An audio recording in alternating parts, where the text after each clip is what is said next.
السلام عليكم، مرحبا بكم المشاهدات. نتمنىكم تكونوا بخير وعلى خير وفي احسن الاحوال.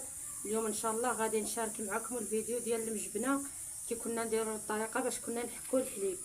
ها هي المجبنه من تكون عندنا الخروف ولا جدي صغير يكون حسن تكون عامره، وإلا كان خاصها شويه منين تولد شي معزه ولا نعجه نحلبوا داك الحليب ونديروه مع الشيح والملح ونعمروه هنايا ونديروه حتى تيبس، ونبقاو نقطعوه بالطريف ونعقدوه في الكتانه ونحكو بها الحليب. واليوم حنا ما عندناش ديال الجدي ولا الخروف، درنا هذه ديال المعزه.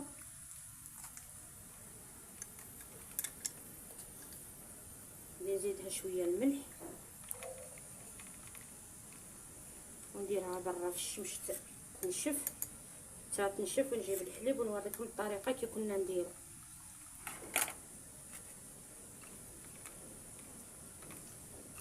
هي غادي نحزمها هنا بالخيط من هاد الجهه ملي نخوي الحليب وداك الشيح والملح ما يضيعش، باش نخرجها للشمس حتى تنشف ونوريكم الطريقه كي غادي ندير.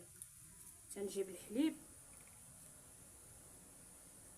ها هو راني دايره هنا في القرعه، ما كانتش عندي موجوده المجبنه باش غير كي حلبت المعزان ديالي، غادي نقلعو منها من الدجاجه ونديرو هنا في المجبنه.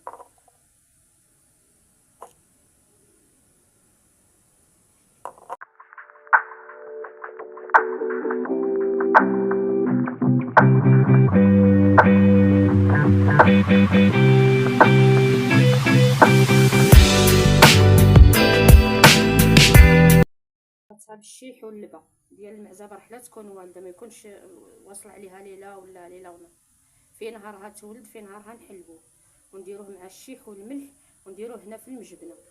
ها هو دابا حنا ساليناه وغادي نخرجوها للشمس حتى تنشف، ونجيب الحليب ونوريكم الطريقه كي كنا نديرو الجبن بكري.